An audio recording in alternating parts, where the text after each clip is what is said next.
علی ایک چھوٹے سے محلے کا غریب لڑکا تھا۔ اس کا گھر کچی دیواروں اور پرانی چھت سے بنا ہوا تھا۔ باپ مزدوری کر کے بمشکل گھر چلاتا اور ماں سلائی کر کے بچوں کو روٹی کھلاتی۔ علی کا دل بہت نرم تھا۔ اس کی خواہش تھی کہ اپنی محنت سے گھر والوں کی زندگی بہتر بنا سکے۔ بچپن سے ہی علی کی خالہ کی بیٹی ثنا اس کے دل میں بسی ہوئی تھی۔ ثنا پڑھی لکھی، خوبصورت اور ذرا نازک مزاج لڑکی تھی۔ دونوں ایک دوسرے سے محبت کرتے تھے۔ علی ہمیشہ دعا کرتا تھا کہ ثنا اس کی زندگی کا حصہ بن جائے، مگر ثنا کی ماں یعنی علی کی خالہ ہمیشہ علی کو طعنہ دیتی تھی، علی اچھا ہے لیکن غریب ہے، ہماری بیٹی کی زندگی غربت میں برباد نہیں ہونی چاہیے۔ علی خاموش رہتا مگر دل ہی دل میں یہ عزم رکھتا تھا کہ ایک دن اپنی محنت سے سب کو دکھائے گا کہ غربت انسان کی قسمت نہیں۔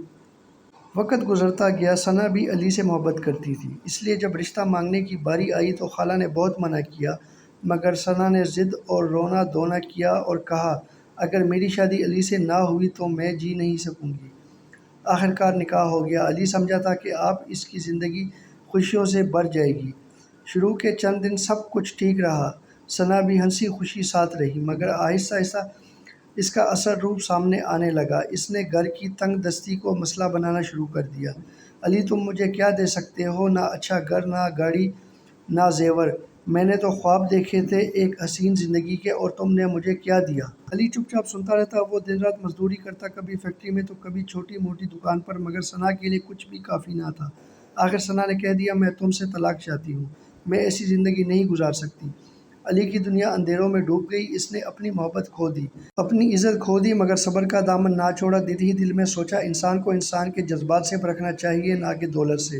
علی نے غم کو ہمت بنایا، دن رات محنت کی، چھوٹے ٹیلے سے اپنی دکان کھولی۔ ایمانداری اور صبر نے اسے آگے بڑھایا۔ آہستہ آہستہ اس کا کاروبار کامیاب ہو گیا اور لوگ اسے عزت دینے لگے۔ دوسری طرف ثنا نے ایک امیر آدمی سے شادی کر لی۔ اسے لگا کہ اب اس کی سارے خواب پورے ہوں گے، مگر چند سال بعد ہی اس کو طلاق ہو گئی، کیونکہ جہاں محبت نہ ہو وہاں دولت بھی سکون نہیں دیتی۔ ثنا اکیلی، پریشان اور پشیمان رہ گئی۔ ایک دن ثنا بازار میں علی کو دیکھ بیٹھی۔ علی سادہ کپڑوں میں مگر ایک کامیاب اور عزت دار شخص بن چکا تھا۔ اس کے چہرے پر سکون تھا جو ثنا کے پاس کبھی نہ تھا۔ ثنا کی آنکھوں میں آنسو بھر آئے۔ اس نے دھیرے سے کہا علی میں غلط تھی، میں نے تمہاری محبت کو دولت کے لیے ٹھکرا دیا، آج میرے پاس کچھ بھی نہیں ہے۔ علی نے گہری سانس لی، آنکھوں میں نمی بھی تھی، مگر صرف اتنا کہا ثنا محبت صرف وفا سے زندہ رہتی ہے، تم نے دولت چنی اور میں نے صبر۔ وقت نے ثابت کر دیا کہ صبر اور ایمانداری سب سے بڑی دولت ہے۔ علی مسکرایا اور آگے بڑھ گیا۔ ثنا آنسوؤں میں ڈوبی خاموش کھڑی رہی۔